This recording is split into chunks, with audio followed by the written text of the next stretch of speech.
Oke, halo semua. Ketemu lagi di mata kuliah Manajemen Keuangan 1. Nah, ini pertemuan kedua, kita akan bahas mengenai Financial Statement and Cash Flow atau laporan keuangan dan laporan arus kas. Oke. Nah, laporan keuangan atau disebut laporan tahunan itu adalah laporan yang dibuat oleh perusahaan setiap tahunnya yang ditujukan utamanya untuk para pemilik perusahaan. Nah, dalam laporan tahunan tersebut biasanya terdapat 4 bagian. Yang pertama ada neraca, yang kedua adalah laporan laba rugi atau income statement, yang ketiga ada cash flow atau arus kas, yang keempat ada laporan perubahan modal. Nah, dalam neraca, yang pertama neraca ya, kita bahas neraca. Dalam neraca itu biasanya menunjukkan posisi keuangan perusahaan pada waktu tertentu. Jadi contohnya saat perusahaan membuat laporan keuangan 31 Desember, maka laporan keuangan tersebut mengcapture atau menyajikan posisi keuangan perusahaan pada saat itu, gitu ya. Nah, di sisi kiri dalam laporan neraca itu biasanya ada dua sisi. Di sisi kiri biasanya menunjukkan aset yang dimiliki perusahaan, dan di sisi kanan menunjukkan kewajiban dan modal yang dimiliki perusahaan. Oke, nah ini garis besar dari neraca. Ada di sisi kiri ada current asset atau aset jangka pendek, ada kas, ada piutang, ada inventory atau perlengkapan. Nah, ada long term asset atau fixed asset. Nah, contohnya itu perlengkapan dan juga tanah, biasa masuk gedung. Nah, itu masuk long term asset.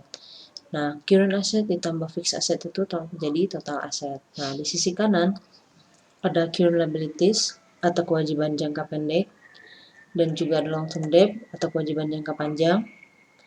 Nah, di bawahnya ada modal, dan di bawahnya ada modal. Nah, modal itu biasanya terdiri dari common stock ditambah laba ditahan. Nah, total dari kewajiban dan modal itu harus sama dengan total aset nominalnya ya. Oke, nah ini ada contoh neraca. Yang di sisi kiri ada aset atau bisa disebut aktiva. Ada tertulis ada kas, ada piutang, ada perlengkapan, aset jangka pendek, dan juga aset long term, ada peralatan, ada akumulasi penyusutan. Nah, di sisi kanan ada kewajiban, utang lancarnya, ada utang usaha, gaji utang. Nah, di sini ada modal. Nah, kalau misalkan di perusahaan kecil itu karena tidak ada saham, jadi ini hanya modal para pemilik ya. Nah, di sini bisa dilihat jumlah aset, data jumlah aktiva, dan jumlah kewajiban dan modal itu harus sama, persis nominalnya. Oke.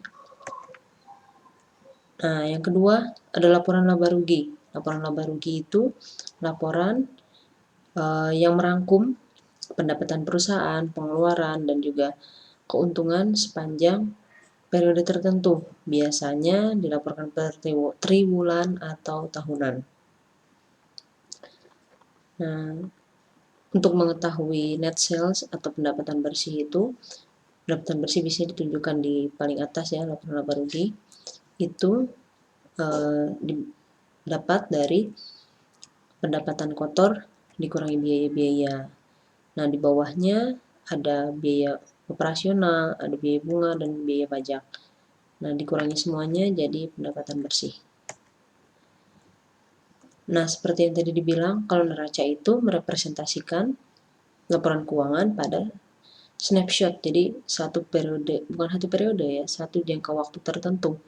Nah, sedangkan dalam laporan laba rugi itu dalam periode tertentu. Jadi kalau misalkan laporan keuangan itu hanya menunjukkan posisi keuangan pada hari tersebut dan jam tersebut saat neraca dibuat. Nah, kalau laporan keuangan laba rugi itu bisa menunjukkan satu periode, misalnya biasanya 1 tahunan ya. Nah, laporan laba rugi itu biasanya dipersiapkan bisa bulanan, bisa triwulan atau quarter, dan juga bisa tahunan. Nah, biasanya kalau untuk 3 bulanan dan tahunan itu ditujukan untuk para investor, sedangkan untuk dibuat bulanan itu digunakan hanya untuk internal perusahaan, untuk perencanaan dan juga tujuan pengendalian perusahaan. Nah, oke. Lalu, nah ini contoh ada laporan laba rugi. Ada seperti yang tadi saya jelaskan. Di sini contohnya penjualan kotor perusahaan untuk 678 juta. Dikurangi retur, dikurangi diskon, jadi penjualan bersihnya sebesar 675 juta. Dikurangi harga pokok penjualan 97 juta, jadi laba kotor perusahaan 578 juta. Dikurangi beban-beban, ada biaya gaji, biaya meeting, asuransi, listrik.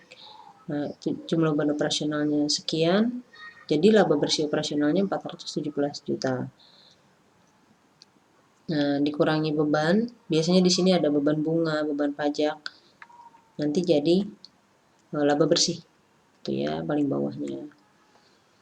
Oke, itu laba rugi. Yang ketiga ada arus kas, laporan arus kas. Laporan arus kas itu adalah laporan yang menunjukkan bagaimana perusahaan mengelola kasnya selama 1 tahun tersebut. Digunakan untuk apa saja sih kas perusahaan tersebut selama 1 tahun. Nah, biasanya dalam laporan arus kas itu dibagi menjadi 3 bagian. Yang pertama ada aktivitas operasional. Jadi dalam bagian operational activities in operating activities ini menunjukkan bagaimana perusahaan menggunakan kasnya untuk kegiatan operasional sehari-hari perusahaan. Dan yang kedua ada long term investing activities. Di sini menunjukkan kas itu dipakai untuk berinvestasi jangka panjang apa sih oleh perusahaan. Dan juga ada financing activities atau aktivitas pendanaan. Baik itu mendapatkan dana maupun mengeluarkan dana. Oke, nah ini contoh dari laporan arus kas. Nah, aktivitas operasional seperti yang kita tahu ya, ada labanya masuk sini, penyusutan, piutang, utang usaha, persediaan ini masuk dalam kegiatan operasional. Nah, yang masuk dalam kegiatan investasi itu apa saja? Ada pembelian aktiva, penjualan aktiva, dan juga akuisisi. Di sini aktivitas pendanaannya perusahaan tidak mendapatkan dana dari pihak ketiga, malah dia mengeluarkan dana untuk dividen dan juga pengembalian saham. Di sini berarti cash flow-nya positif sih, berarti dia bagus pengelolaannya. Cash flow-nya bertambah dalam 1 tahun itu sebanyak 2 juta. Oke, lanjut ada laporan perubahan modal. Laporan perubahan modal itu laporan yang menunjukkan bagaimana modal perusahaan berubah sepanjang tahun dan mengapa hal ini terjadi.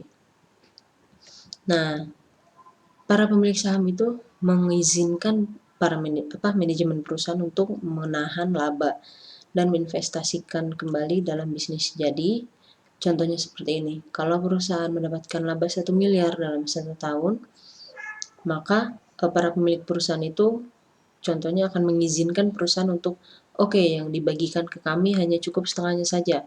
Jadi yang 500 jutanya bisa jadi laba ditahan. Nah, yang 500 juta itu bisa jadi diputar kembali untuk menjadi modal perusahaan. Oke. Nah, yang terakhir, ini tidak termasuk dalam laporan keuangan tahunan ya. Namanya free cash flow.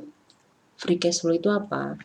Nah, biasanya laporan akuntansi itu didesain sedemikian rupa untuk para kreditor dan juga pihak-pihak lainnya. Bukan untuk pihak internal atau manajer ya. Nah, makanya para top manajemen perusahaan sering memodifikasi data akuntansi tersebut sebagaimana yang mereka butuhkan.